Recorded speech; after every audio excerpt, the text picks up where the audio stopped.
Hi guys, आज हम federal bank का एनालिसिस करने जा रहे हैं। इसमें भी राकेश झुनझुनवाला का इन्वेस्टमेंट है, कुछ स्टेक, राइट। तो अभी हम एक सीरीज चला रहे हैं जिसमें राकेश झुनझुनवाला के सभी कंपनीज के बारे में एनालिसिस कर रहे हैं, जिसमें से टॉप 30 कंपनी का हमने एनालिसिस किया हुआ है। तो वो कौन सी टॉप 30 कंपनी अगर आप नहीं जानते तो लिंक डिस्क्रिप्शन में मिल जाएगी।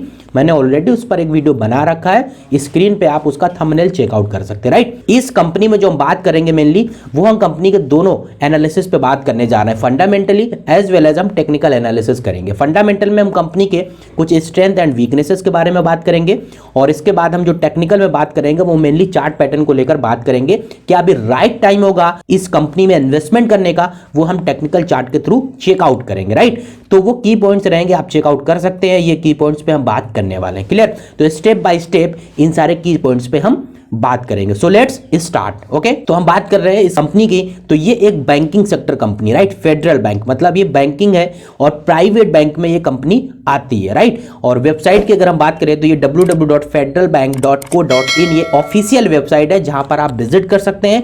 कंपनी के और भी जो इंफॉर्मेशन हम इस वीडियो में शेयर नहीं कर पा रहे हैं लेंदी होने के कारण में वीडियो, तो आप इस कंपनी की वेबसाइट से विजिट करके भी और चीजें चेकआउट कर सकते हैं, क्लियर। इसलिए मैंने ये वेबसाइट यहां पे मेंशन कर दी। फिर भी हम कुछ की पॉइंट्स को लेकर बात करेंगे, राइट। तो हम फर्स्ट ऑफ ऑल देखते हैं मार्केट कैप। इस कंपनी का जो मार्केट कैप है वो 17,215 करोड़ का मार्केट कैप है, क्लियर। एक लार्ज कैप कंपनी आती है। और कासा की अगर हम बात करें 34 रेशियो है इसका कासा का, सो कासा इज गुड। और अगर हम इसकी बात करें पी रेशियो की तो प्राइस टू अर्निंग रेशियो है 10% का भी। और फेस वैल्यू की अगर बात करें तो इस कंपनी का जो फेस वैल्यू है वो 2 रुपए की है, क्लियर।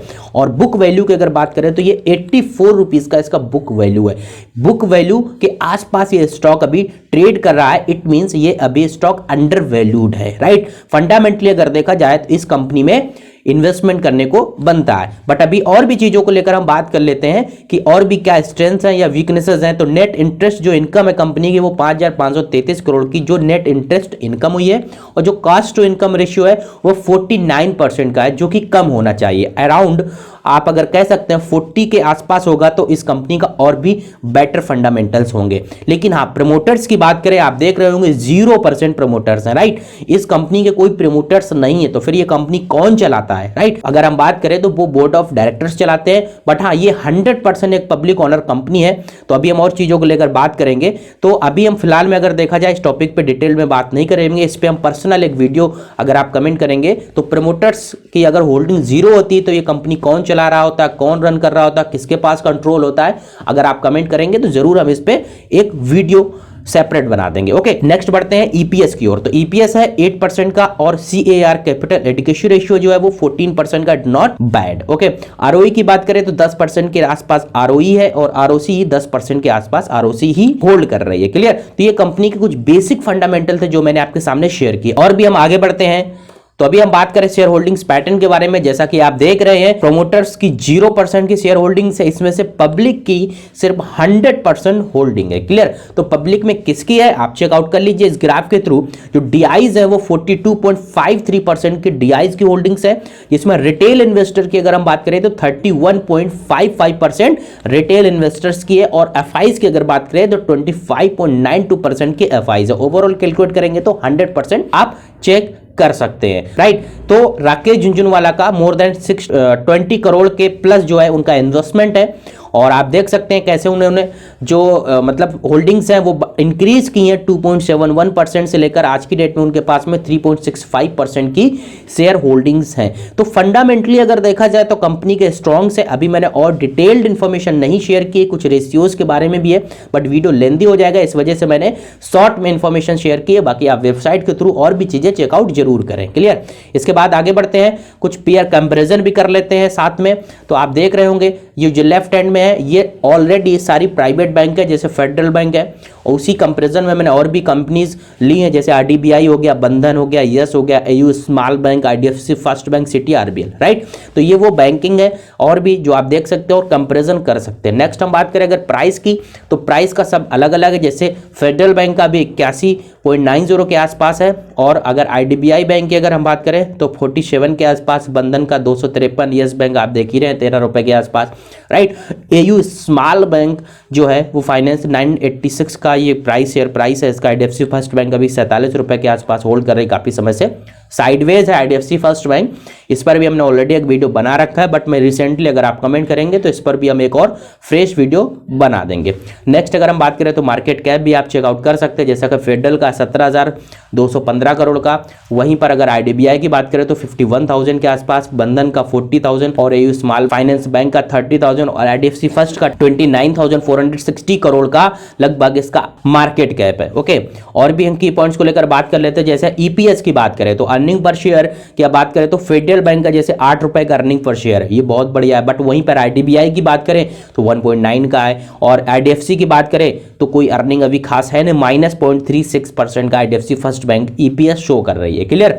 इसके बाद और भी हम बात करें अगर आरओई की, रिटर्न ऑफ एम्प्लॉयड की, तो 10% का फेडरल बैंक का आरओई अच्छा है, वहीं पर बंधन बैंक का 13 है, और अगर एयू स्मॉल बैंक की अगर बात करें तो 22 है। तो आप देख सकते हैं हर प्रोस्पेक्ट से अगर किसी का आरओई अच्छा है तो किसी का ईपीएस थोड़ा गड़बड़ है, तो आपको हर प्रोस्पेक्ट से चेकआउट करना है। नेक्स्ट अगर हम नेट एनपीए की बात करें, राइट, तो नेट एनपीए बैंकिंग सेक्टर के लिए बहुत ही अहम रोल प्ले करता है, तो 1.19 है, इट इज गुड, राइट, मतलब अराउंड अगर 1 के आसपास होता है अगर नेट एनपीए तो ये कंपनी के लिए बहुत ही बेस्ट होता है, राइट, बट अगर जिसका मोर देन 2 या फिर ज़्यादा उससे और होता है तो फिर वो कंपनी के लिए थोड़ा सोचने वाली बात हो जाती है।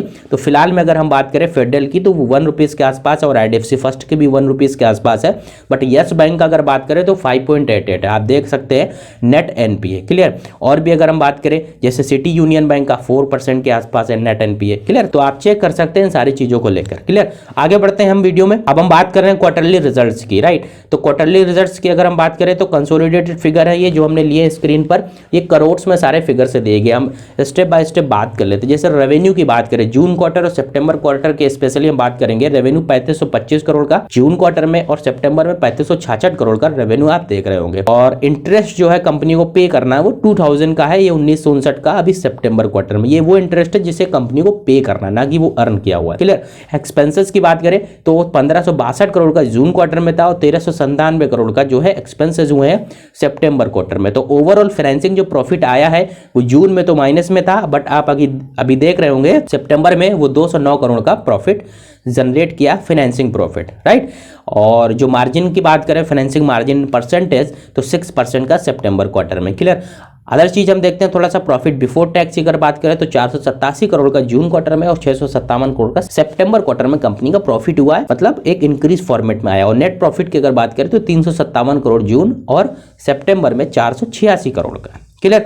तो ये आप फिगर देख रहे हैं आप कंपनीज के, तो कहीं ना कहीं बेटर परफॉर्मेंस है क्वार्टर ऑन क्वार्टर अगर देखा जाए तो, बट आगे क्वार्टर्स को हमें ट्रैक करना है जब कंपनी ओवर 500 अगर जो नेट प्रॉफिट जनरेट कर रही है, मतलब एक ग्रोथ स्टेज में आएगी, तो अभी इस क्वार्टर को आपको Q3 को भी ट्रैक करना है, राइट। उसमें अगर बेटर परफॉर्मेंस दिखती है तो मे भी है कि आपको इन्वेस्टमेंट करना चाहिए, बट हम फिर भी टेक्निकल भी आप पे भी एक बार देखने की कोशिश करेंगे कि अभी राइट टाइम होगा एंट्री करने का।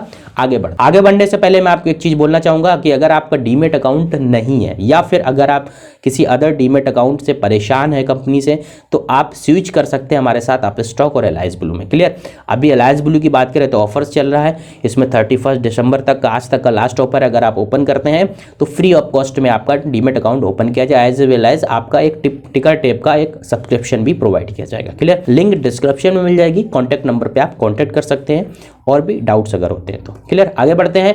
अभी हम चार्ट्स को लेकर बात करें तो ये हमने जो फेडरल बैंक का डेली चार्ट लिया हुआ। क्लियर। आपको क्लियर समझ में आया इसलिए मैंने डेली चार्ट लिया है, डायरेक्शन आपको समझ में आएगी।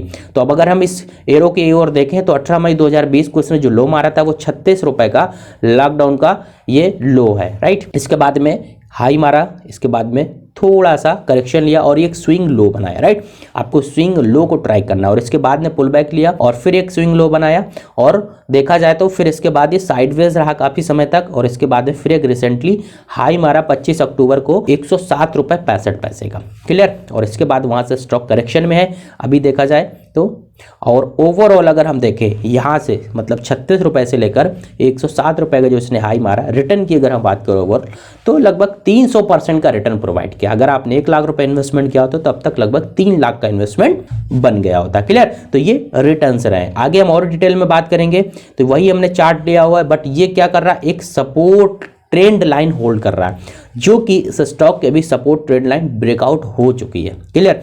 तो अभी इस स्टॉक को मेरे हिसाब से अगर देखा जाए तो ये वो ब्रेकआउट कैंडल है, मे भी चांस है कि और भी नीचे आ सकता है, या अगर पुल बैक करता है तो यहाँ से ऊपर जा सकता है। बट आपको फ्रेश एंट्री मुझे लगता है कि अभी नहीं करनी चाहिए, क्योंकि अभी स्टॉक ने स्ट्रॉन्ग ट्रेंड लाइन भी ब्रेकआउट की है और साथ में अभी इसका डाउन ट्रेंड चल रहा है। तो एक पुल बैक का हम वेट करेंगे, एक पॉजिटिव ट्रेंड अगर आएगा तब हम इस कंपनी में इन्वेस्टमेंट करेंगे। आई थिंक आपको Q3 तक इस कंपनी पे इन्वेस्टमेंट नहीं करना चाहिए। आफ्टर Q3 रिजल्ट्स रिलीज होने के बाद में आपको इसमें इन्वेस्टमेंट का प्लान करना चाहिए। क्लियर? तो ये वो स्ट्रेटजी है जो मैंने आपसे बात की है। फिलहाल में अगर देखा जाए स्टॉक हाँ अंडर वैल्यूड है, 81 रुपए का मिल रहा है। आप सोच सकते हैं कि बहुत कम प्राइस पे मिल रहा है, हम बाय करें, बट अभी राइट टाइम नहीं होगा। एक पुल बैक करने दें, क्योंकि अभी स्ट्रॉन्ग जो है वो ट्रेंड लाइन ब्रेकआउट की, मे भी चांस है कि 70 रुपीज़ के आसपास भी आ सकता है, 72 के नियर बाय। तो अगर आप रिस्क लेना चाहें तो फिर वो 72 से 76 के बीच में रिस्क लें, अदरवाइज अभी इस स्टॉक को इग्नोर करना चाहिए और एक सही समय का इंतजार करना चाहिए, ट्रेंड का हमें वेट करना चाहिए, तब हम एंट्री करेंगे। आई थिंक वो Q3 रिजल्ट आने के बाद भी ट्रेंड स्टार्ट होगा। ओके, तो मैंने ऑलरेडी डिस्कशन कर लिया है, और अगर आपको और भी जानना है डिटेल्ड इन्फॉर्मेशन किसी भी कंपनी के प्रति, आप कमेंट में कमेंट कीजिए और उस कंपनी का नाम लिखिए। हमारी टीम के थ्रू आपको पूरी सपोर्ट प्रोवाइड की जाएगी और आपको डिटेल्ड इन्फॉर्मेशन इसी तरीके से हम आपको प्रोवाइड करेंगे। क्लियर? और हमारे साथ बने रहिए, जुड़े रहिए। ये हमारे सोशल मीडिया प्लेटफॉर्म है जिसमें हमारी अलग अलग आईडी है, आप वहाँ भी हमें फॉलो कर सकते हैं। Okay, at last thank you so much.